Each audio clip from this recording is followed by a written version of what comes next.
आज की बुक है विक्टर ई फ्रैंकल द्वारा लिखी book man's search for meaning, यानी कि जीवन के अर्थ की तलाश में मनुष्य। तो शुरू करते हैं इस बुक का पार्ट 1। लेखक के विषय में। विक्टर ई फ्रैंकल 1997 में अपने निधन तक वियना मेडिकल स्कूल विश्वविद्यालय में न्यूरोलॉजी व साइकाइट्री के प्रोफेसर रहे। उनकी 32 पुस्तकों का 26 भाषाओं में अनुवाद किया गया है। दूसरे विश्व युद्ध के दौरान उन्होंने ऑश्विट्ज दखाउ तथा अन्य बंदी शिविरों में 3 वर्ष बिताए। मैंस सर्च फॉर मीनिंग की प्रशंसा। जूइश क्रॉनिकल कहते हैं, ये पुस्तक प्रभावशाली और भावपूर्ण है। Sir Cyril Burt, British psychological society के भूतपूर्व प्रेसिडेंट, कहते हैं कि डॉक्टर फ्रैंकल ने अपने लेखन के माध्यम से जो विचार प्रकट किए हैं वे फ्रायड, एडलर व जुंग के बाद मनोचिकित्सा के क्षेत्र में सबसे महत्वपूर्ण योगदान है।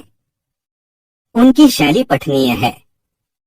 Patricia J Williams, seeing a colour blind future, the paradox of race की लेखिका बताती है उत्तरजीविता, सर्वाइवल के लिए विक्टर फ्रैंकल का शाश्वत formula. Man's search for meaning हमारे समय की मनोचिकित्सा संबंधी क्लासिक पुस्तक है। यह कष्ट व पीड़ा के दौर में स्वयं को परामर्श देने पर ध्यान केंद्रित करने के समान है। इसके साथ ही यह हमें मानव समुदाय के प्रति हमारे उत्तरदायित्व की भी याद दिलाती है। फ्रैंकल की चुनौतियों से अधिक सांत्वनादायक कुछ नहीं हो सकता। यह मेरी पढ़ी सबसे उल्लेखनीय पुस्तकों में से एक है। इसने मेरा जीवन बदल दिया और मैंने जो भी जिया या पढ़ाया यह उसका एक अंग बनी। यह सही मायनों में एक पढ़ने योग्य पुस्तक है। Susan Jeffers, feel the fear and do it anyway के लेखक कहते हैं कि डॉक्टर फ्रैंकल के शब्द गहरी ईमानदारी से ओतप्रोत हैं, क्योंकि वे ऐसे अनुभवों पर आधारित हैं जिन्हें छला नहीं जा सकता। नाटकीय वर्णन का नायाब उदाहरण, गहन मानवीय समस्याओं पर केंद्रित। Professor Gordon W Allport, the nature of prejudice के लेखक कहते हैं कि इसे पढ़ने की सलाह उन सभी को दी जा सकती है जो हमारे समय को समझना चाहते हैं। एक अद्भुत व्यक्ति का प्रेरणादायक दस्तावेज जो भयंकर अनुभव से भी कुछ अच्छा पाने में सफल रहा। हम सभी को यह पुस्तक पढ़ने की सलाह देते हैं। इसे अवश्य पढ़ा जाना चाहिए। प्रस्तावना। विक्टर ई फ्रैंकल की पुस्तक मैंस सर्च फॉर मीनिंग हमारे समय की महान पुस्तकों में से एक है। यदि किसी पुस्तक के अंदर किसी व्यक्ति के जीवन को बदलने वाला सिर्फ एक विचार या एक पैराग्राफ भर हो, तब भी उसे बार बार पढ़ा जाना चाहिए और उसे अपनी पुस्तकों की अलमारी में स्थान दिया जाना चाहिए। इस पुस्तक में ऐसे बहुत से अंश हैं जो इंसानी जीवन को बदलने की क्षमता रखते हैं। सबसे पहले तो मैं यह बताना चाहूंगा कि यह पुस्तक इंसान के जन्मसिद्ध अधिकार यानी कि सर्वाइवल के बारे में है। स्वयं को सुरक्षित समझने वाले अनेक जर्मन व पूर्वी यूरोपियन यहूदियों के साथ फ्रैंकल को भी नाजी यातना शिविरों में यातनाएं सहनी पड़ी। उनका वहां से जीवित वापस आना भी किसी करिश्मे से कम नहीं था, जो कि बाइबल के एक कथन ए ब्रांड प्लक्ड फ्रॉम फायर की पुष्टि करता है। लेकिन इस पुस्तक में उन्होंने अपने जीवन का बहुत विस्तार से वर्णन करने के बजाय और अपने दुखों व कष्टों का विवरण देने के बजाय उन स्रोतों के बारे में बताया है जिनके बल पर वे जीवित रहने में सफल हुए। पुस्तक में वे बार बार नीत्शे के शब्दों को दोहराते हैं, जिस व्यक्ति के पास अपने जीवन के लिए एक क्यों है, वह किसी भी तरह के कैसे को सहन कर सकता है। वे बहुत ही मर्मस्पर्शी ढंग से उन कैदियों के विषय में बताते हैं जो अपने भविष्य की सारी उम्मीद खो चुके थे। ऐसे ही कैदियों ने सबसे पहले प्राण त्यागे। उन्होंने भोजन या दवाओं के अभाव में प्राण नहीं त्यागे। आशा का अभाव और जीवन में एक उद्देश्य का अभाव ही उनकी मृत्यु का कारण बना। इसके विपरीत फ्रैंकल ने स्वयं को जीवित रखा और इस सोच को बनाए रखा कि युद्ध समाप्त होने के बाद वे एक बार फिर अपनी पत्नी से भेंट करेंगे। उन्होंने यह स्वप्न देखना भी नहीं छोड़ा कि युद्ध समाप्त हो गया है और वे ऑश्विट्ज के अनुभवों से मिले मनोवैज्ञानिक सबक एक व्याख्यान में लोगों को बता रहे हैं। स्पष्ट रूप से ऐसे अनेक कैदी जो जीवित रहना चाहते थे, वे जीवित नहीं रह सके। कुछ को रोग ने नहीं छोड़ा तो कुछ को गैस चैम्बरों के हवाले कर दिया गया। लेकिन इस पुस्तक में फ्रैंकल के लिए यह विचार करने का प्रश्न नहीं है कि अधिकतर व्यक्ति जीवित क्यों नहीं रहे। वे तो इस प्रश्न को उठाते हैं कि जो जीवित रहे उनके जीवित रहने का कारण क्या था।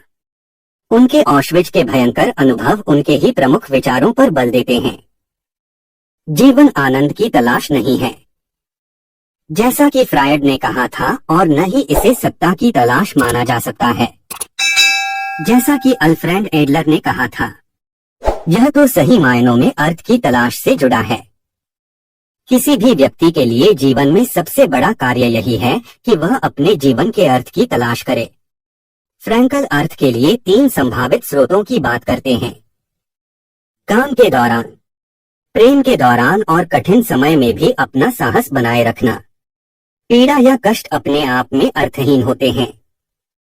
हम जिस तरह अपनी पीड़ा के साथ पेश आते हैं उसे वैसे ही अर्थ या मायने दे देते हैं। एक स्थान पर वे लिखते हैं, एक व्यक्ति चाहे तो वह वीर, मर्यादित और गरिमामयी बना रह सकता है, या फिर स्वयं को महफूज रखने के प्रयास में वह अपनी मानवीय गरिमा को भुलाकर किसी पशु से भी बदतर व्यवहार कर सकता है। वे मानते हैं कि नाजियों के कैदियों में से केवल कुछ ही ऐसा करने में सफल रहे। लेकिन यदि इस विषय में एक भी उदाहरण दिया जा सकता है तो हम मान सकते हैं कि मनुष्य का आंतरिक बल उसे उसकी नीति से भी परे ले जा सकता है। अंततः मैं यहाँ फ्रैंकल के एक उल्लेखनीय निरीक्षण के बारे में बताना चाहूंगा, जिसे मैं अपने जीवन में तो हमेशा याद रखता ही हूँ। साथ ही दूसरों को सलाह देने के असंख्य मौकों पर भी मैंने उसका प्रयोग किया है। जो बल आपके नियंत्रण से बाहर है, वह आपकी एक चीज को छोड़कर आपसे बाकी सब कुछ छीन सकता है, लेकिन आपसे आपकी यह आजादी नहीं छीनी जा सकती कि आप उस नकारात्मक हालात के साथ किस तरह पेश आएंगे। आपके साथ जीवन में जो हुआ उस पर आपका वश नहीं है, लेकिन आपने उस घटना के प्रति क्या अनुभव किया और उसके साथ कैसे पेश आए, यह तो हमेशा से ही आपके वश में रहा है। आर्थर मिलर के नाटक इंसिडेंट एक विची में एक दृश्य है जिसमें एक उच्च मध्यम वर्गीय व्यवसायी उन नाजी अधिकारियों के सामने आता है जिन्होंने उसके शहर पर कब्जा कर लिया है। वह उन्हें अपने विश्वविद्यालय की डिग्रियां, प्रमुख नागरिकों से मिले सिफारिशी पत्र आदि दिखाता है। एक नाजी पूछता है, क्या तुम्हारे पास यही सब है? जब वह व्यक्ति हामी भरता है तो नाजी वह सब कुछ कचरे के डिब्बे के हवाले करके पूछता है, बहुत अच्छे, अब तुम्हारे पास कुछ नहीं बचा। जिस व्यक्ति का स्वाभिमान हमेशा दूसरों से मिले आदर व मान पर टिका होता है, उसे भावात्मक रूप से नष्ट होने में जरा भी देर नहीं लगती। यदि फ्रैंकल वहां होते तो उन्होंने यही तर्क दिया होता कि जब तक हमारे पास अपनी प्रतिक्रिया को चुनने की पूरी आजादी है, तब तक यह नहीं कहा जा सकता कि हमारे पास कुछ नहीं बचा, और यह आजादी हमेशा हमारे पास होती ही है। मेरे अपने सामुदायिक अनुभव भी मुझे यही बताते हैं कि फ्रैंकल के निरीक्षणों में कितनी सच्चाई छिपी है। मैं ऐसे अनेक सफल व्यवसायियों को जानता हूँ जो सेवानिवृत्त होने के बाद जीवन के लिए सारा उत्साह त्याग देते हैं। उनके काम ने उनके जीवन को अर्थ दे रखा था। जब उनके पास कोई काम नहीं रहा तो वे अपने दिन घर बैठे निरस्ता के साथ बिताने लगे। उनके पास करने के लिए कुछ नहीं बचा था। मैं ऐसे लोगों को भी जानता हूँ जिन्होंने अपने जीवन से जड़े भयंकर कष्टों व पीड़ाओं को भी यह समझकर सहन कर लिया कि उनकी पीड़ा में भी कोई अर्थ छिपा था, भले ही यह एक पारिवारिक माइलस्टोन रहा हो जिसे बांटने के लिए वे लंबे अरसे तक जीना चाहते थे, या उनके पास एक संभावना थी कि डॉक्टर उनके असाध्य रोग का इलाज खोज रहे हैं। जब उनके पास जीने के लिए एक क्यों आ गया तो उनके लिए कैसे को सहन करना और भी सरल हो गया। मेरे निजी अनुभव में भी फ्रैंकल के ही शब्दों की गूंज सुनाई देती है। मेरी पुस्तक when bad things happens to good people के विचारों ने केवल इसलिए अपनी ताकत व विश्वसनीयता प्राप्त की क्योंकि वे मेरे उस संघर्ष के संदर्भ में थे जो मैंने अपने पुत्र के रोग व उसकी मृत्यु को समझने के दौरान किया। उसी तरह फ्रैंकल के लोगोथेरेपी के सिद्धांत ने भी आत्मा के उपचार को जीवन के अर्थ से जोड़ते हुए विश्वसनीयता पाई क्योंकि उन्होंने उसे अपनी ऑश्विच की पीड़ा की पृष्ठभूमि में प्रस्तुत किया था। अगर पुस्तक में पहला भाग न होता तो संभवतः दूसरा भाग इतना प्रभावशाली न बन पाता। मेरे लिए यह बात भी बहुत अहम रही कि मैंस सर्च फॉर मीनिंग के 1962 संस्करण की प्रस्तावना एक प्रमुख मनोचिकित्सक डॉक्टर गोजेन ऑलपोर्ट ने लिखी थी और इस संस्करण की प्रस्तावना एक साधारण व्यक्ति द्वारा लिखी गई है। हम समझ चुके हैं कि यह गहन रूप से धार्मिक पुस्तक है, जो इस बात पर बल देती है कि जीवन अर्थवान है और हमें अपनी परिस्थितियों की परवाह न करते हुए इसे इसके अर्थ के साथ ही देखने का प्रयत्न करना चाहिए। यह इस बात पर बल देती है कि जीवन का कोई न कोई उद्देश्य अवश्य होता है और इसके मूल संस्करण में परिशिष्ट को शामिल करने से पहले इसका अंत 20वीं सदी में लिखे सबसे धार्मिक वाक्य के साथ किया गया था। हमारी पीढ़ी बुद्धिवादी है क्योंकि हमने मनुष्य को उसके वास्तविक रूप में जान लिया है। जो भी हो, मनुष्य ही वह जीव है जिसने ऑश्विच के गैस चैम्बरों की रचना की। हालांकि वह भी मनुष्य ही था जो होठों पर ईश्वर का नाम या शेमा इज़राइल के शब्द लिए उन गैस चैम्बरों में दाखिल हो गया। हेरोल्ड एस कुशनर 1952वें संस्करण की प्रस्तावना। यह पुस्तक अंग्रेजी में सैकड़ों बार मुद्रित हुई और इसके साथ ही अन्य 21 भाषाओं में भी इसका अनुवाद किया गया। केवल अंग्रेजी संस्करणों में ही इस पुस्तक की 3 मिलियन से अधिक प्रतियां बिकी हैं। ये सभी कोरे तथ्य हैं और संभवत यही कारण है कि अमेरिकी समाचार पत्रों के रिपोर्टर व विशेष तौर पर अमेरिकी टीवी स्टेशन इन तथ्यों को जानने के बाद अपने इंटरव्यू के आरंभ में ही मुझसे यह प्रश्न पूछते हैं, डॉक्टर फ्रैंकल, आपकी पुस्तक सही मायनों में बेस्ट सेलर रही है। इस सफलता के बारे में आप क्या सोचते हैं? यह सुनकर मैं प्रतिक्रिया देता हूं कि मैं इस पुस्तक के बेस्ट सेलर स्टेटस को उपलब्धि या सफलता नहीं मानता, बल्कि यह स्थिति तो हमारे समय की दुखद अवस्था को दर्शाती है। अगर हजारों पाठक केवल इसलिए इस पुस्तक की ओर आकर्षित हो रहे हैं क्योंकि यह जीवन के अर्थ से जुड़े प्रश्न का उत्तर देने का वचन देती है, तो सच में यह प्रश्न उनके लिए कैसी ज्वलंत समस्या रहा होगा। निश्चित रूप से पाठकों पर पुस्तक के ऐसे प्रभाव के लिए किसी अन्य कारक को भी जिम्मेदार ठहराया जा सकता है।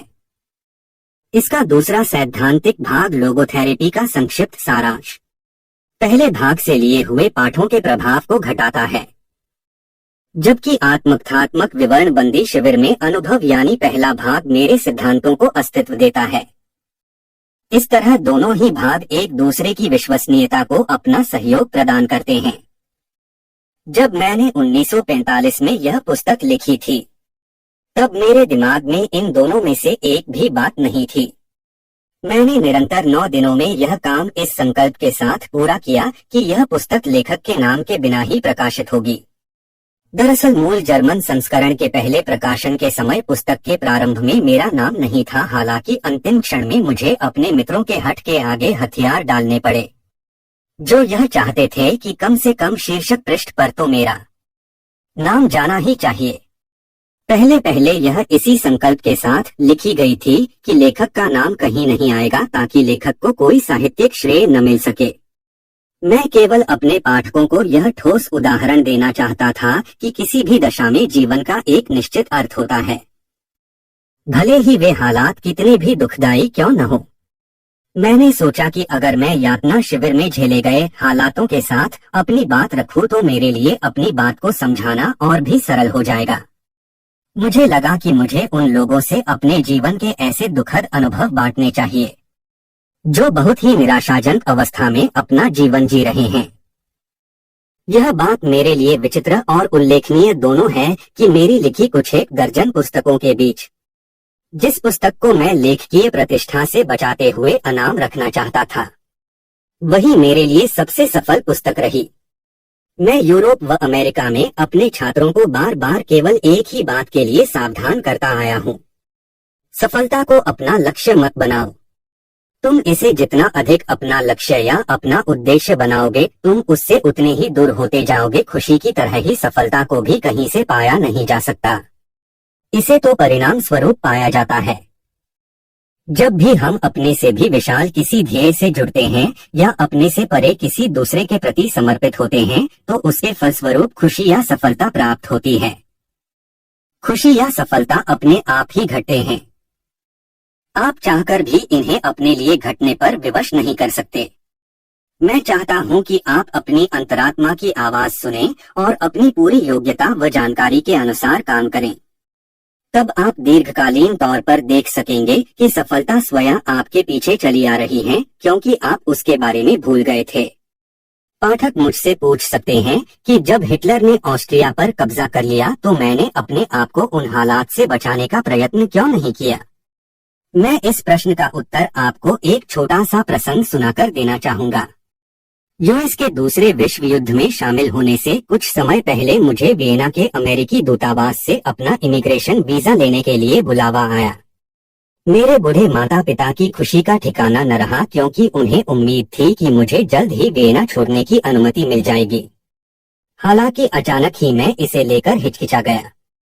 मेरे मन में बार बार यही सवाल उठ रहा था कि क्या मुझे अपने बूढ़े माता पिता को उनके भाग्य के भरोसे छोड़कर चले जाना चाहिए, जिन्हें देर सवेर किसी यातना शिविर में भेज दिया जाएगा। मेरा उनके प्रति क्या उत्तरदायित्व बनता है? क्या मुझे अपने आविष्कार लोगोथेरेपी का पालन करना चाहिए? क्या मुझे उसे बढ़ावा देने के लिए किसी ऐसे स्थान पर चले जाना चाहिए जहां जाकर मैं उस विषय पर आराम से पुस्तकें लिख सकूं? या फिर मुझे अपने माता पिता की संतान के रूप में अपने कर्तव्य का पालन करना चाहिए और उनकी रक्षा का हर संभव प्रयास करना चाहिए? मैंने समस्या पर विचार किया, लेकिन किसी ठोस नतीजे पर नहीं पहुंच सका। फिर मेरी इस दुविधा का अंत करने के लिए मानो मुझे ईश्वर ने ही संकेत दे दिया। मुझे घर की मेज पर संगमरमर का रखा एक टुकड़ा दिखाई दिया। जब मैंने अपने पिता से उसके बारे में पूछा तो उन्होंने बताया कि उन्हें वह उस जगह मिला था जहां राष्ट्रीय समाजवादियों ने वियना के सबसे बड़े सिनेगॉग यानी यहूदी उपासना गृह को जलाकर राख कर दिया था। मेरे पिता उस टुकड़े को घर ले आए, क्योंकि वह उसी तख्ती का टुकड़ा था जिस पर 10 धर्मादर्श अंकित थे। उस टुकड़े पर एक चमकीला हिब्रू अक्षर दिखाई दिया। मेरे पिता ने बताया कि यह एक धर्मादेश का अक्षर था। मैंने उनसे पूछा, यह किस धर्मादेश का अक्षर है? उन्होंने बताया उसमें लिखा था, अपने माता पिता का आदर करो ताकि वे इस धरती पर लंबे समय तक जीवित रह सकें। उसी क्षण मैंने तय कर लिया कि मैं अपने माता पिता के साथ वहीं रहूंगा और मैंने अपना अमेरिकी वीजा रद्द करवा दिया। अध्याय भाग 1 बंदी शिविर के अनुभव। यह पुस्तक तथ्यों व घटनाओं का लेखा जोखा प्रस्तुत करने का दावा नहीं करती है। यह तो लाखों बंदियों के उन दुखद निजी अनुभवों का ब्यौरा है जो उन्हें यातना शिविरों में हुए। यातना शिविर से वापस लौटे बंदियों में से एक वहां की सच्ची कहानी को इस पुस्तक के जरिए आपके सामने प्रस्तुत कर रहा है। यह कहानी उस भयानक आतंक की कहानी नहीं है जिसके बारे में पहले भी बहुत कुछ कहा और सुना जा चुका है, हालांकि उस पर अधिक विश्वास नहीं किया जाता। यह तो उन अनगिनत मानसिक व शारीरिक कष्टों की झलक दिखाती है जो यातना शिविर के बंदियों को लगातार सहन करने पड़ते थे। दूसरे शब्दों में कहें तो यह कहानी इस प्रश्न का उत्तर देने का प्रयास करेगी कि यातना शिविर में एक औसत बंदी का रोजमर्रा का जीवन कैसा था। इस पुस्तक में जिन घटनाओं का ब्यौरा प्रस्तुत किया गया है, उनमें से अधिकतर घटनाएं बड़े और जाने माने बंदी शिविरों में नहीं घटी। ये तो उन छोटे शिविरों के बेरहम किस्से हैं जहां सही मायनों में कहर छाया हुआ था। यह महान नायकों व शहीदों को दिए गए कष्टों की और उनकी मृत्यु की कहानी नहीं है। नहीं, यह उन प्रमुख जाने माने कैदियों के बारे में बताती है। यह ताकतवर लोगों के कष्टों की कहानी नहीं है, बल्कि उन अज्ञात लोगों के बलिदानों, कष्टों व मृत्यु की कहानी है जिनके आंकड़े कहीं दर्ज नहीं किए गए। ये उन साधारण बंदियों की कहानी है जिनके बाजुओं पर किसी खास पहचान वाले निशान नहीं थे, जिनसे कापोस सचमुच घृणा करते थे, जहां आम बंदियों को बहुत कम भोजन दिया जाता था, जबकि कापोस को कभी भोजन की कमी नहीं होती थी। दरअसल उनमें से अनेक तो ऐसे थे जो शिविर में इतनी सुविधाओं के बीच रह रहे थे जितनी उन्हें अपने पूरे जीवन में कभी नहीं मिली थी। वे पहरेदारों की तुलना में बंदियों के साथ अक्सर कड़ा बर्ताव करते थे और ऐसे लोगों की तुलना में उन्हें बुरी तरह पीटते भी थे। बेशक ऐसे लोगों को उन्हीं बंदियों के बीच में से चुना जाता था जिनका चरित्र यह सब करने के लिए उपयुक्त नजर आता था। वे काम शुरू करते ही एस के आदमियों और शिविर के वार्डनों की तरह ही जुल्म ढाने लगते थे। इसके बाद उन्हें सिर्फ बेरहम लोगों के मनोवैज्ञानिक स्तर पर ही परखा जा सकता था। हाँ, यदि वे अधिकारियों की उम्मीदों पर खरे नहीं उतर पाते थे तो उन्हें फौरन उनके पद से हटा दिया जाता था।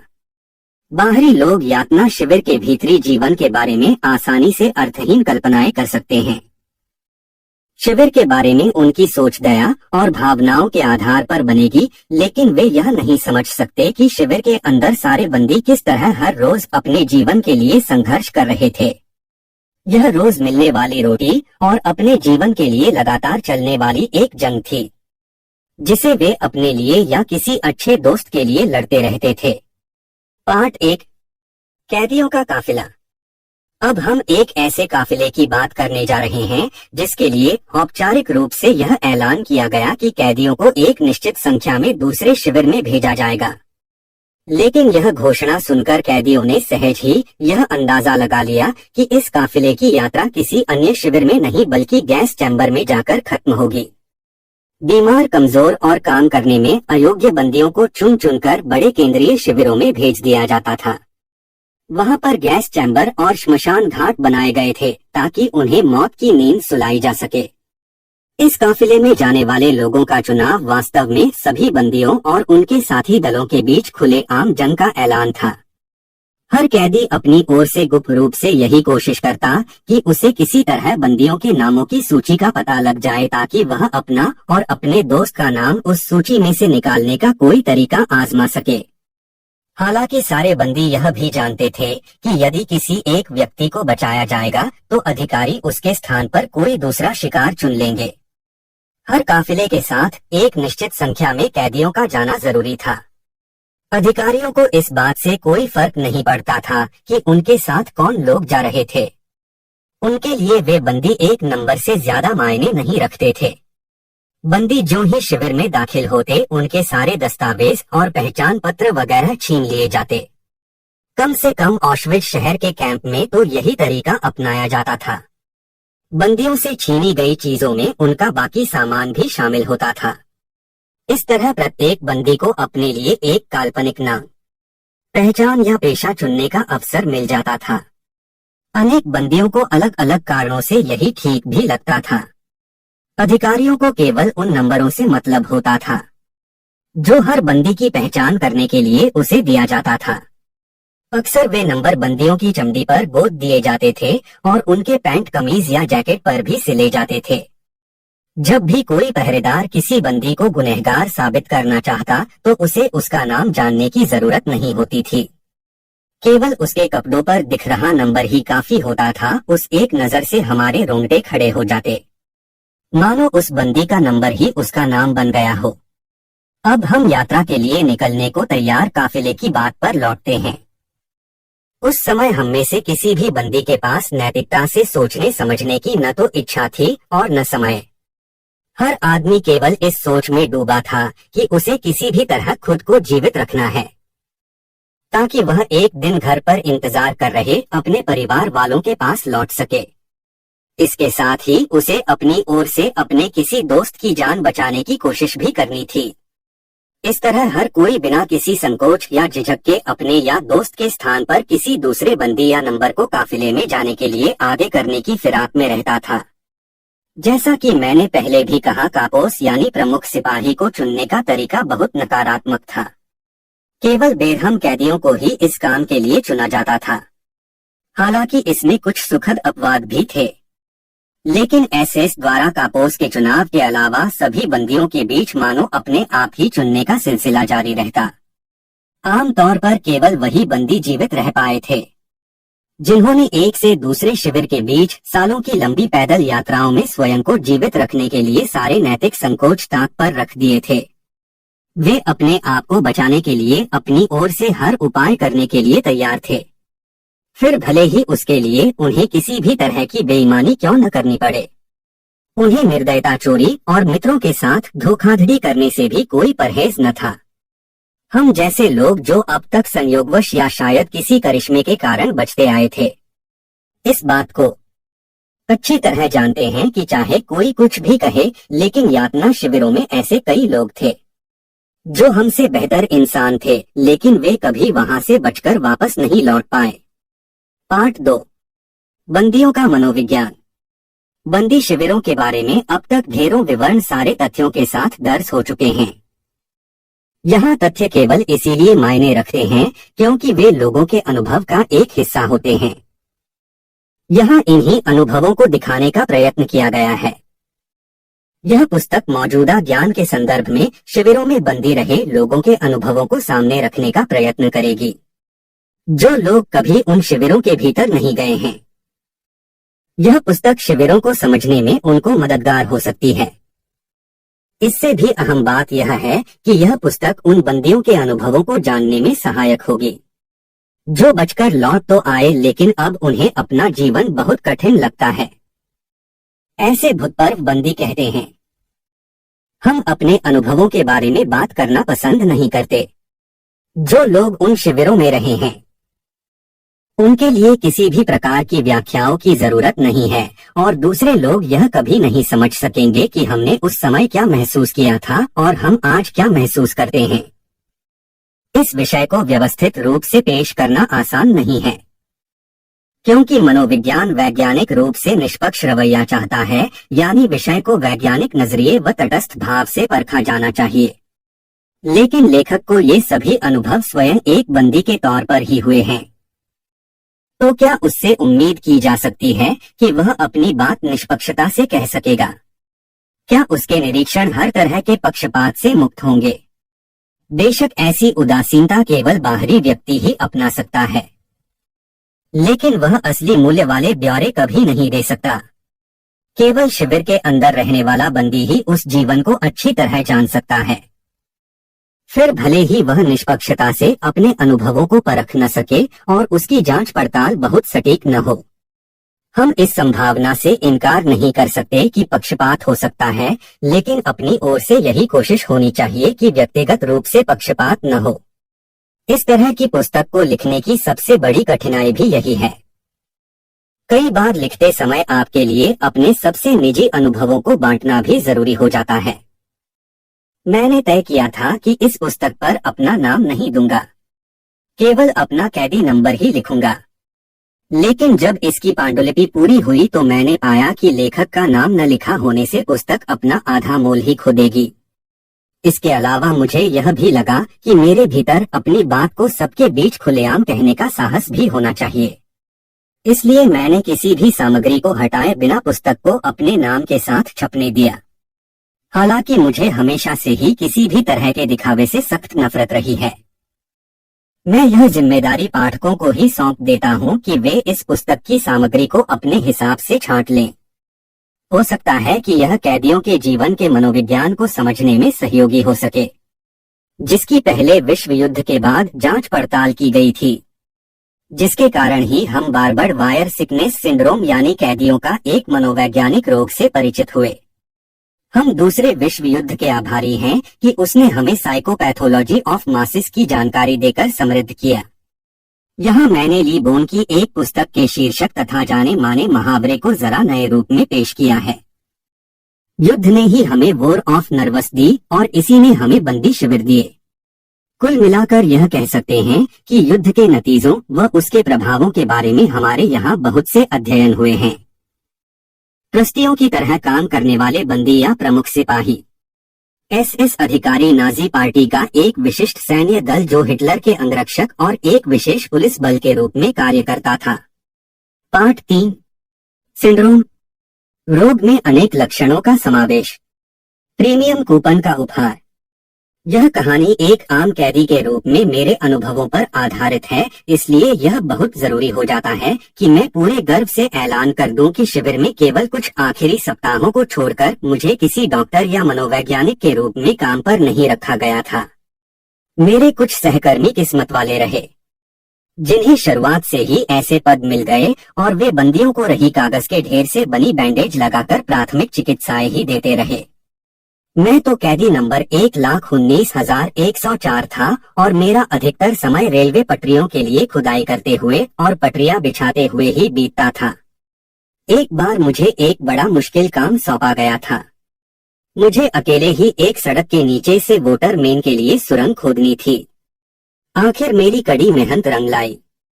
1944 में क्रिसमस से ठीक पहले मुझे उपहार स्वरूप तथाकथित प्रीमियम कूपन दिए गए।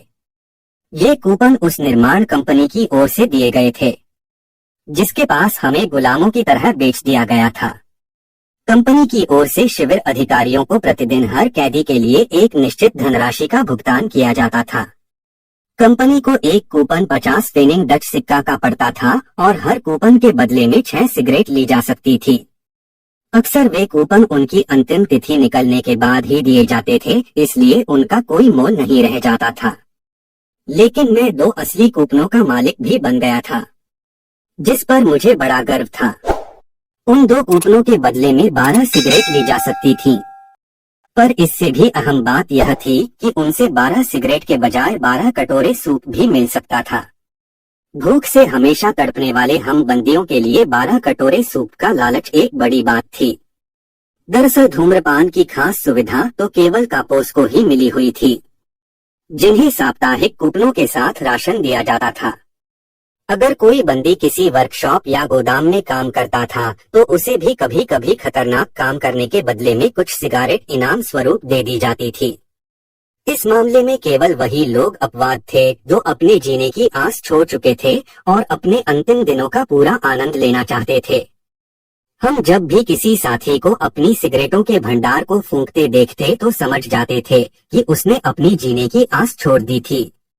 जीने की आस को यूं एक बार खो देने के बाद उसे दोबारा पाना बहुत मुश्किल या लगभग नामुमकिन होता है। अगर कैदियों के अनुभवों और निरीक्षणों से तैयार सामग्री का अध्ययन किया जाए तो यह देखा जा सकता है कि बंदी शिविर के लिए बंदियों के मन में पैदा होने वाली प्रतिक्रिया के 3 चरण होते थे। उसे शिविर में भेजे जाने का चरण, बंदी शिविर में मग्न होने का चरण और उसके आजाद होने के बाद का जीवन। अगर आप पहले चरण के लक्षण की बात करें तो वह बड़ा हैरतअंगेज था। हालात ऐसे होते थे कि शिविर में दाखिल होते समय हर बंदी लगातार सदमों का सामना करता था। मैं आपको अपने ही दाखिले से जुड़े सदमे की मिसाल देता हूँ। पार्ट 4, काफिले की दास्तान। पिछले कई दिनों से करीब 1500 बंदी 24 घंटे सफर कर रहे थे। रेलगाड़ी के हर डिब्बे में 80 कैदी यात्रा कर रहे थे। सभी कैदियों को उनके सामान के ऊपर ही लेटना पड़ता था, जो कि उनकी बची कुची निजी संपत्ति कही जा सकती थी। रेलगाड़ी के डिब्बे कैदियों से इस तरह ठुसे हुए थे कि केवल खिड़कियों के ऊपरी हिस्से से ही दिन के प्रकाश की हल्की सी झलक मिलती थी। हर कैदी इसी उम्मीद में जी रहा था कि वह गाड़ी उसे किसी हथियार बनाने वाले कारखाने की ओर ले जा रही है, जहां उसे एक मजदूर की तरह काम करना होगा। हम यह भी नहीं जानते थे कि अभी तक हम सिलेसिया में ही हैं या पोलैंड पहुंच गए हैं। इंजन की सीटी का स्वर ऐसी करुण व तीखी पुकार जैसा लगता था, मानो गाड़ी यात्रियों के बोझ तले दबकर कराह रही हो, जबकि यह गाड़ी अपने यात्रियों को एक विनाश की ओर ले जा रही थी। इसके बाद गाड़ी किसी बड़े स्टेशन के पास शंटिंग करने लगी। उत्सुक सहयात्रियों में से कोई चिल्लाया, यहाँ एक संकेत दिखाई दे रहा है, ऑश्विज। उस एक क्षण में मानो सबके दिल की धड़कन थम सी गई।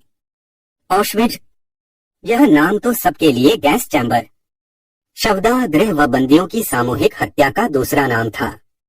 आखिरकार वह गाड़ी धीरे धीरे लगभग सचाते हुए आगे बढ़ी, मानो अपने सहयात्रियों को जितना हो सके ऑश्विज के भयानक नतीजों से बचाना चाह रही हो। दिन की हल्की उजास के साथ हमें गाड़ी में से ही एक विशाल कैंप की चारदीवारी में लगी तारें दिखाई देने लगी।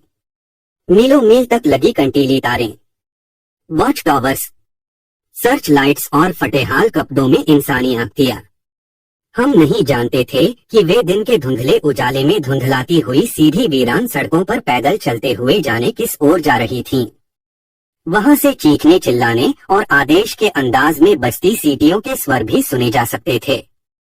हम नहीं जानते थे कि उनका क्या मतलब था, पर मेरी कल्पना शक्ति कहती थी कि बहुत से लोग फांसी के तख्तों पर झूल रहे हैं। मुझे डर तो लग रहा था, पर मैंने खुद को संभाल लिया, क्योंकि अब तो हमें हर जगह ऐसे ही भयंकर दृश्यों और अनुभवों का गवाह बनना था। आखिरकार हमारी गाड़ी मंजिल पर जा पहुंची।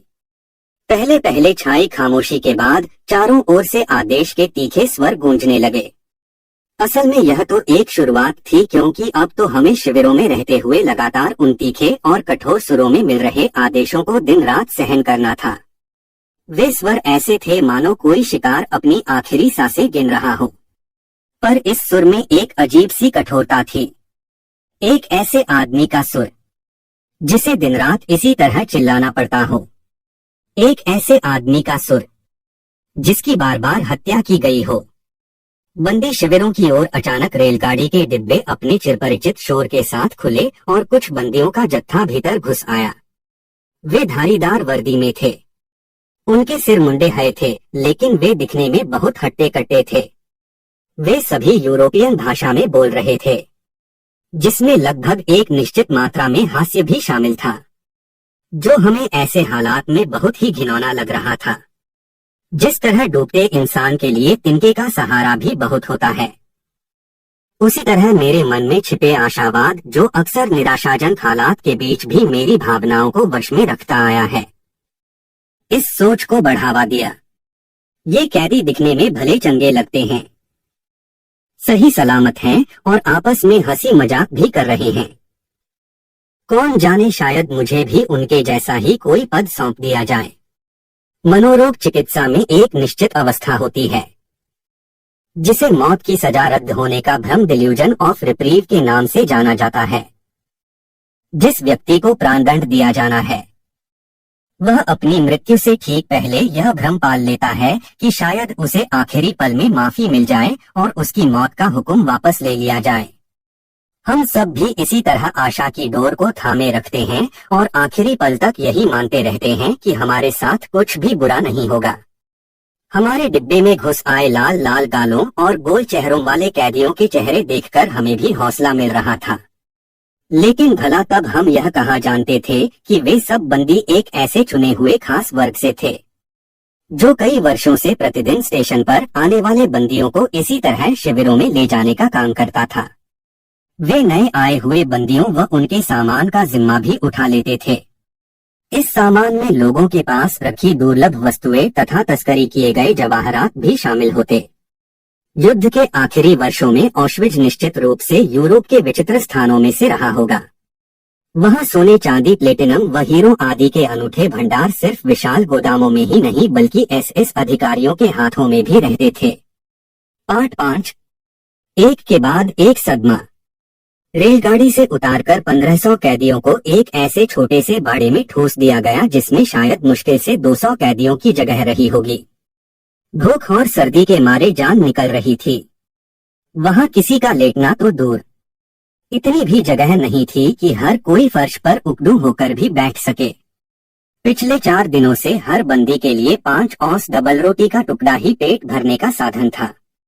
तभी मैंने सुना कि शेर का एक बड़ा बंदी अधिकारी एक सदस्य के साथ हार और प्लेटिनम जड़े टाई पिन के लिए मोल तोल कर रहा था। अधिकतर सौदेबाजी शराब के लिए ही होती थी, जिसे वे श्प्स कहते थे। अब मुझे यह तो याद नहीं है कि एक गे शाम मनाने के लिए भरपूर मात्रा में श्लप्स जुटाने के लिए कितने हजार अंकों की जरूरत थी, लेकिन मैं यह जानता था कि लंबे समय से वहां रह रहे इन कैदियों का शराब के बिना गुजारा नहीं था। ऐसे हालात में उन्हें खुद को शराब के नशे में झोंके रखने के लिए कौन दोषी ठहरा सकता था। कैदियों का एक दल ऐसा भी था, जिसे एसएस के लोग भरपूर मात्रा में शराब दिया करते। ये वही लोग थे जिन्हें गैस चैम्बरों व शवदाह गृहों में काम करने के लिए नियुक्त किया गया था और जो अच्छी तरह जानते थे कि एक दिन उन्हें नए व्यक्तियों के लिए यह जगह खाली करनी होगी और फिर वे मजबूरी में अपनाई गई जल्लाद की इस भूमिका को जारी रखने के बजाय स्वयं ही इसके शिकार हो जाएंगे। हमारे काफिले में साथ आए हर कैदी के मन में अब भी यही गलतफहमी थी कि वह किसी तरह बच जाएगा और अब भी सब कुछ ठीक है। हमें एहसास तक नहीं था कि इसके बाद कैसे कैसे भयानक अनुभव हमारा इंतजार कर रहे थे। उस समय हमें यह पता नहीं था कि पर्दे के पीछे का अर्थ क्या हो सकता है। हम वहां घट रही सभी घटनाओं से बिल्कुल अनजान थे। हमसे कहा गया कि अपना सामान गाड़ी में ही छोड़कर कतारें बना लें। स्त्री और पुरुषों की 2 कतारें एक बड़े एसएस अधिकारी के आगे से गुजर रही थीं। आज मुझे वह दिन याद करके हैरानी होती है कि कैसे मैंने अपने कोट के अंदर अपना झोला छिपाने का साहस कर लिया था। मेरी कतार के पुरुष एक एक कर अधिकारी के आगे से निकल रहे थे। मुझे एहसास हुआ कि अगर अधिकारी ने मेरा थैला देख लिया तो यह मेरे लिए खतरनाक हो सकता है। मैं अपने पिछले अनुभव से जान चुका था। वह कम से कम मुझे धकिया कर नीचे तो धकेल ही सकता था। मैंने सहज होने का प्रयास करते हुए अपनी कमर सीधी की ताकि उसे मेरी पीठ का भार दिखाई न दे। अब मैं उसके ठीक सामने था। वह एक लंबा और दुबला पतला आदमी था जो अपनी बेदाग वर्दी में बड़ा चुस्त दुरुस्त दिखाई दे रहा था। एक लंबी यात्रा के बाद गंदे और फटेहाल कपड़ों में खड़े हम बंदियों की तुलना में उसकी छवि बहुत अलग दिख रही थी। उसने अपने बाएं हाथ से दाईं कलाई को आराम से सहारा देते हुए चेहरे पर एक बेपरवाही का भाव ओढ़ा हुआ था। उसका दायां हाथ उठा हुआ था और वह अपने हाथ की एक उंगली से बंदियों को दाईं या बाईं ओर जाने का संकेत देता जा रहा था। हम में से किसी को भी इस बात का जरा भी अंदाजा नहीं था कि उस आदमी की उंगली के संकेत के पीछे कौन सा भयानक अर्थ छिपा हो सकता है, जो केवल दाएं या बाएं जाने का ही संकेत दे रही थी। उसके अधिकतर संकेत बाईं ओर के लिए ही थे। अब मेरी बारी थी। तभी कोई मेरे कान में धीरे से बोला कि दाईं ओर भेजने का अर्थ है बंदी को काम के लिए चुना जाना, जबकि बाईं ओर उन रोगियों व बंदियों को भेजा जा रहा है जो काम नहीं कर सकते थे। ऐसे सभी बंदियों को एक विशेष शिविर में भेजा जाता था। मैं इंतजार कर रहा था कि सभी घटनाएं क्रमानुसार सामने आएंगी। उनमें से बहुत सी घटनाएं तो पहले ही घट चुकी थीं। मैं अपने थैले के भार से बाईं ओर जरा झुका हुआ था, लेकिन स्वयं को सीधा रखने की भरपूर कोशिश भी कर रहा था। एसएस के अधिकारी ने मुझे हिचकिचाहट से देखने के बाद अपने दोनों हाथ मेरे कंधों पर रख दिए। मैंने भी होशियार दिखने की भरपूर कोशिश की। उसने मेरे कंधे पकड़कर तब तक घुमाया जब तक मेरा चेहरा दाईं ओर नहीं मुड़ गया। फिर उसने मुझे उसी दिशा में भेज दिया। पाठ 6। शिविर में हमारा पहला दिन। हमें उसी दिन शाम को उस उंगली के खेल के मायने समझ में आ गए। यह हमारे जीवन या मृत्यु के लिए लिया गया पहला फैसला या पहला चुनाव था। हमारे काफिले के अधिकतर व्यक्तियों यानी लगभग 90% साथियों के लिए यह मौत का फरमान था। अगले कुछ ही घंटों में उन्हें मौत की सजा सुना दी गई। जो लोग बाईं ओर भेजे गए थे उन्हें स्टेशन से सीधा कदमताल करते हुए शवदाह गृह की ओर भेज दिया गया और फिर वे हमेशा के लिए गहरी नींद सुला दिए गए। वहाँ काम कर चुके एक व्यक्ति ने मुझे बताया कि उस इमारत के दरवाजों पर कई यूरोपियन भाषाओं में स्नानघर लिखा था। अंदर जाते ही हर कैदी को एक साबुन का टुकड़ा दिया जाता और फिर मुझे वे सब घटनाएं दोहराने की जरूरत नहीं है, क्योंकि इस आतंक के बारे में पहले से ही बहुत से दस्तावेज मौजूद हैं और लोग इसके बारे में विस्तार से जानते हैं। हम में से जो लोग बच गए थे यानी काफिले के साथ आए केवल कुछ प्रतिशत बंदी, उन्हें शाम को यह सब पता चला। मैंने वहाँ पहले से रह रहे बंदियों से पूछा कि अन्य बंदियों और मेरे दोस्तों को कहाँ भेजा गया था। क्या उसे बाईं ओर भेजा गया था, उसने पूछा। मैंने उत्तर दिया हाँ। तब तुम उसे वहाँ मिल सकते हो। उसने एक ओर इशारा किया। मैंने पूछा। उसने कुछ गज की दूरी पर दिख रही चिमनी की ओर इशारा किया, जिससे निकलती आग की लपट पोलैंड के आसमान पर जाते हुए आगे जाकर एक बादल में ओझल हो रही थी। वह देखो, तुम्हारा दोस्त स्वर्ग की दिशा में जा रहा है। जवाब आया, लेकिन मैं यह बात तब तक नहीं समझ सका जब तक मुझे दो टूक शब्दों में सारी हकीकत नहीं समझाई गई। मैं बातों को सिलसिलेवार ही बता रहा हूँ।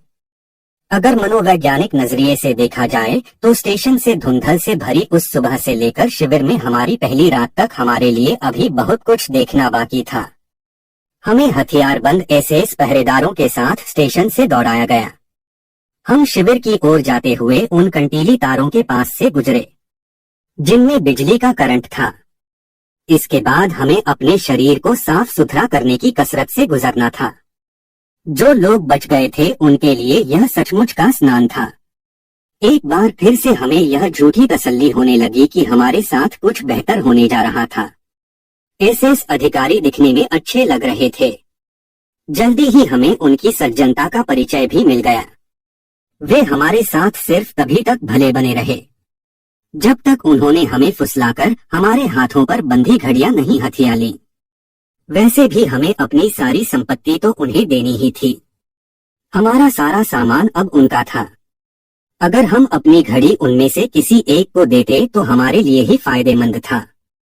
शायद वह किसी दिन हमारी भलाई का बदला चुका देता। हमें एक बरामदेनमा स्थान पर इंतजार करने को कहा गया, जो कीटाणुनाशन कक्ष के बाहर बना था। फिर एसएस के आदमी आए और उन्होंने जमीन पर कुछ कंबल बिछा दिए। वे चाहते थे कि हम अपना सारा सामान, हमारी घड़ियां और जेवरात आदि उन कंबलों पर फेंक दें। अब भी कुछ सीधे और मासूम बंदी ऐसे थे जिन्होंने एसएस अधिकारियों से यह पूछकर सबको चकित कर दिया कि क्या वे अपनी शादी की अंगूठियां, कोई मेडल या गुडलक पीस अपने साथ रख सकते थे। उन्हें अब भी यह बात समझ नहीं आई थी कि उनके पास कुछ नहीं रहने दिया जाएगा। मैंने पुराने बंदियों में से एक को अपने भरोसे में लेना चाहा। मैं झट से उसकी ओर खिसका और अपने कोट की अंदर खाली जेब में पड़े कागजों के पुलिंदे को दिखाते हुए धीमे से बोला, देखो, मेरे पास एक वैज्ञानिक पुस्तक की पांडुलिपि है। मैं इसे बचाना चाहता हूँ। मैं जानता हूँ कि तुम कहोगे कि मुझे तो भगवान का शुक्रिया अदा करना चाहिए कि मेरी जान बच गई। मैं इससे ज्यादा अपनी किस्मत से और क्या उम्मीद रख सकता हूँ, पर मैं खुद को रोक नहीं सका। इसीलिए तुमसे विनती करता हूँ कि तुम किसी भी कीमत पर इस पांडुलिपि को बचाने में मेरी मदद करो। यह मेरी सारे जीवन की जमा पूंजी है। तुम समझ रहे हो न मैं क्या कह रहा हूँ। ऐसा लगा कि शायद उसे बात समझ आने लगी थी। धीरे धीरे उसके चेहरे पर मुस्कान दिखने लगी। ऐसा लगा कि उसे मुझ पर तरस आ रहा हो, लेकिन फिर उसकी मुस्कान अचानक विस्मय भाव में बदल गई, मानो वह मेरा अपमान कर रहा हो। और तब उसने अपने मुंह से वह शब्द निकाला, शिट। यह शब्द हम शिविरवासियों के जीवन में सदा अपनी मौजूदगी बनाए रखता था। वह अपने हाव भावों से भी मेरा काफी उपहास कर चुका था। उसी समय मेरा आमना सामना क्रूर सत्य से हुआ और मैंने अपनी मनोवैज्ञानिक प्रतिक्रिया के पहले चरण के आखिरी बिंदु को पहचाना। मैं अपने पिछले जीवन से एक झटके में ही बाहर आ गया था। यानी अब मुझे पूरी तरह से केवल आज में ही जीना था। अब मेरे पास अपने लिए कुछ भी बचाकर रखने का कोई अधिकार नहीं था। अचानक मेरे साथ बैठे उन सभी लोगों में एक थरथराहट सी दौड़ गई, जो पीले मुरझाए और थके हुए चेहरों के साथ असहाय भाव से बातचीत में मग्न थे। हमें फिर से कड़े स्वर में दिए जा रहे आदेश सुनाई देने लगे और मुक्कों व यूसों के साथ स्नानघर की ओर रवाना किया गया। जब हम भीतर गए तो एक एसएस अधिकारी हम सबके इंतजार में पहले से वहां मौजूद था। वह बोला, मैं तुम सबको 2 मिनट का समय देता हूँ और यह समय मेरी घड़ी के हिसाब से होगा। इन 2 मिनटों के भीतर तुम्हें अपने सारे कपड़े उतारने होंगे। तुम्हारी देह पर जो भी है उसे उतारकर अपने पास ही जमीन पर रख दो। तुम्हारे पास अपने जूते, ग्लोव्स और टांगों के बीच बंधी गद्देदार पट्टी के सिवा कुछ नहीं बचना चाहिए। वे गिनती करना शुरू करता है। अब लोगों ने बेहिचक अपने कपड़े फाड़ने आरंभ कर दिए। समय कम हो रहा था। वे घबराहट के मारे और भी बदहाल हो रहे थे। घबराकर अपने अंतर्वस्त्र, बेल्ट और जूतों के तस्मों से उलझ रहे थे। फिर हमने पहले कोड़े की फटकार सुनी। नंगी देहों पर चमड़े के कोड़े मारे जा रहे थे। इसके बाद हम सबको झुंड बनाकर एक ऐसे कमरे में ले जाया गया जहां हमारी हजामत हुई।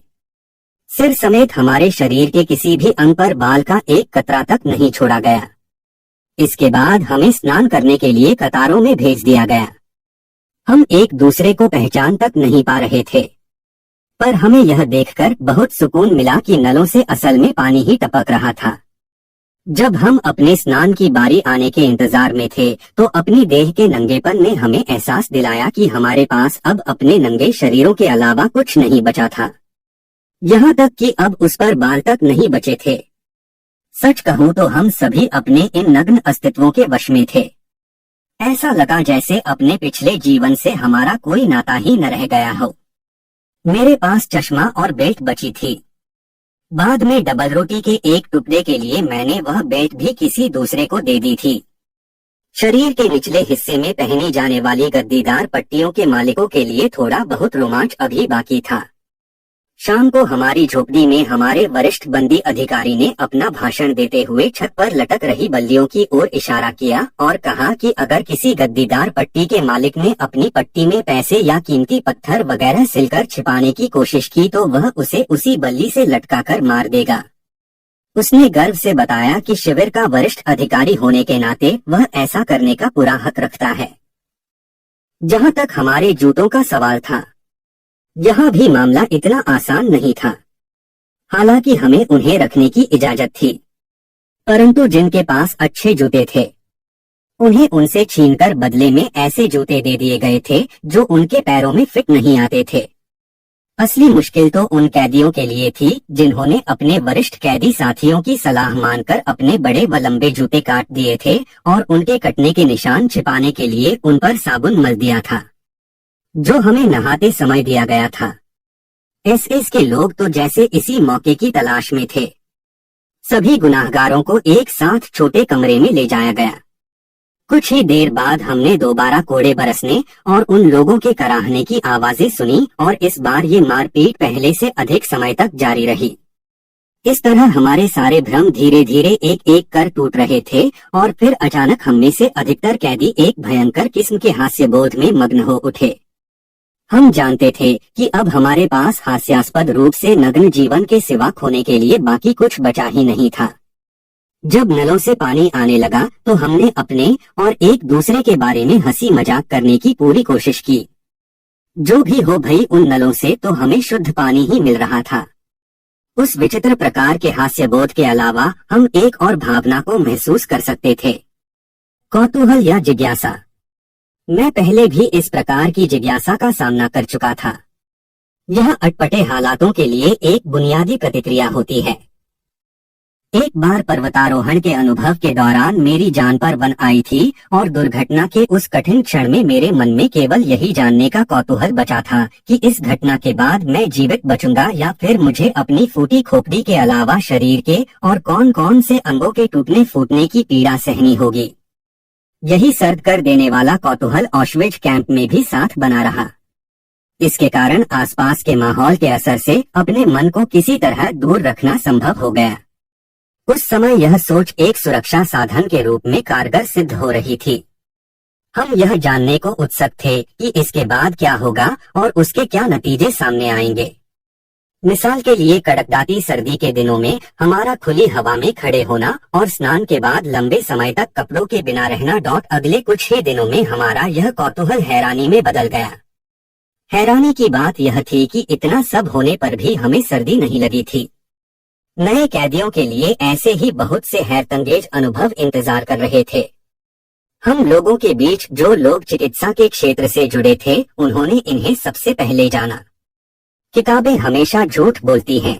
शिविर में आने से पहले मुझे यकीन हुआ करता था कि कुछ ऐसे काम भी हैं जो हम कर ही नहीं सकते, जैसे हम इसके या उसके बिना नहीं सो सकते थे, हम इसके या उसके बिना नहीं जी सकते थे। जबकि हम ऑश्विट्ज में पहली रात ऐसे बिस्तरों में सोए थे जो एक के ऊपर एक कतार में लगे हुए थे।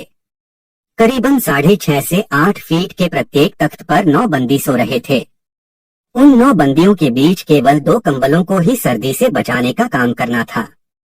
हम ऐसा करने में सफल रहे, लेकिन हम सबको एक ही करवट लेकर एक दूसरे से बेहतर सटकर भीड़ के बीच सोना पड़ा। हमने गहरी नींद ली। बेशक कुछ बातों से अनजाने में लाभ भी मिल जाता है। हड्डियों को जमा देने वाली सर्दी के बीच इस व्यवस्था ने थोड़ी राहत दी। हालांकि अपने बिस्तरों पर जूते पहनकर सोने की मनाही थी, पर कुछ लोगों ने उन्हें तकिए की तरह सिरों के नीचे दबा लिया था। उन्हें इस बात की परवाह नहीं थी कि वे जूते कीचड़ से सने हुए थे। बाकी कैदियों को अपना सिर अपनी बांस पर ही टिकाना पड़ रहा था, जो एक ही स्थान पर रखे जाने की वजह से अकड़ रही थी। फिर भी हमें नींद आई और कुछ घंटों के लिए मानो हर प्रकार के कष्ट और जुल्म से छूट मिल गई। मैं ऐसे ही कुछ और आश्चर्यों के बारे में बताना चाहूंगा जो उस दौरान हमने अपनी सहन शक्ति की सीमा के बारे में जाने। हम अपने दांत साफ नहीं कर सकते थे। इस मजबूरी और विटामिन की भयंकर कमी के बावजूद हमारे मसूड़े पहले से कहीं ज्यादा स्वस्थ और मजबूत थे। हमें करीबन ज्यादा स्वस्थ, मजबूरी और शक्ति की 6 माह तक एक ही कमीज को तब तक पहनना होता था जब तक वह दिखने में कमीज लगनी बंद नहीं हो जाती थी। हम कई कई दिनों तक अपने शरीर को साफ नहीं कर पाते थे क्योंकि नलों में पानी जम जाता था और फिर भी हमारे गंदे हाथों पर पड़े छालों और फरफौलों में मवाद नहीं भरता था। हम में से कई लोगों को पहले कच्ची नींद की शिकायत थी। ये लोग हल्की सी आहट सुनकर भी नींद से उठकर बैठ जाया करते थे, लेकिन अब यही लोग शोर शराबे के बावजूद अपने उस साथी के भार तले दबे गहरी नींद लेते पाए जाते थे, जो उनके कान से कुछ ही इंच की दूरी पर लंबे लंबे खर्राटे भर रहा होता था। दोस्तोवस्की का एक कथन है जिसमें उन्होंने साफ शब्दों में कहा था कि एक मनुष्य के रूप में हम किसी भी चीज के आदी हो सकते हैं। अगर अब हमसे कोई इस कथन की सच्चाई के बारे में पूछता तो हमारा जवाब होता, जी हाँ, मनुष्य किसी भी वस्तु का आदी हो सकता है, पर मेहरबानी करके हमसे यह न पूछे कि ऐसा कैसे होता है। अभी हमारी मनोवैज्ञानिक खोजबीन हमें इतनी दूरी तक नहीं ले गई थी और न ही हम बंदियों के रूप में उस मोड़ तक पहुंचे थे जहां ऐसे सवालों के जवाब देना संभव हो। हम अब भी अपनी मनोवैज्ञानिक प्रतिक्रियाओं के पहले चरण में थे, भले ही कुछ देर के लिए सही, पर हम में से हर कैदी के मन में कभी न कभी आत्महत्या का विचार अवश्य आया। यह हमारी असहाय अवस्था, हर रोज हर वक्त लगातार मंडराते मौत के खतरे और दूसरे बंदियों की मौत को बहुत पास से देखने के अनुभव की उपज थी। अपने निजी संकल्प के अनुसार मैंने शिविर के पहले ही दिन स्वयं से वादा किया था कि मैं कभी भी उन करंट वाले तारों को गले से नहीं लगाऊंगा जो हमारे शिविरों के आसपास लगाए जाते थे। शिविर में आत्महत्या करने के लिए इसी लोकप्रिय तरकीब का नाम लिया जाता था। आत्महत्या करने की इच्छा रखने वाला व्यक्ति जाकर करंट वाले कंटीले तारों को छू लेता। मेरे लिए यह फैसला कर पाना बहुत मुश्किल भी नहीं रहा। वैसे भी शिविर में रहे लोगों के औसतन जीवन काल को ध्यान में रखते हुए आत्महत्या करने का कोई तुक भी नहीं बनता था, क्योंकि हमारे लंबे समय तक बचने की संभावना बहुत कम थी। केवल कुछ ही लोग इसके अपवाद के रूप में गिने जा सकते थे, जो हर प्रकार के चुनाव की प्रक्रिया से बेदाग निकल जाते थे। ऑश्विट्ज के नए कैदी अपने सदमे की पहली अवस्था के दौरान मौत से भयभीत नहीं हुए, यहाँ तक कि पहले कुछ दिन के बाद कैदियों के लिए गैस चैम्बर का भय भी जाता रहा। जो भी हो, कम से कम गैस चैम्बर होने के कारण आत्महत्या की नौबत नहीं आती थी। ये गैस चैम्बर ही दुर्बल कैदियों के लिए मृत्यु का दूसरा नाम बन जाते थे। आशा करते हैं आपको यह बुक पसंद आई होगी। अब मिलते हैं पार्ट 2 में। कृपया इस बुक को अपने दोस्तों के साथ जरूर शेयर करें और लाइक करें। चैनल को अभी तक सब्सक्राइब नहीं किया तो चैनल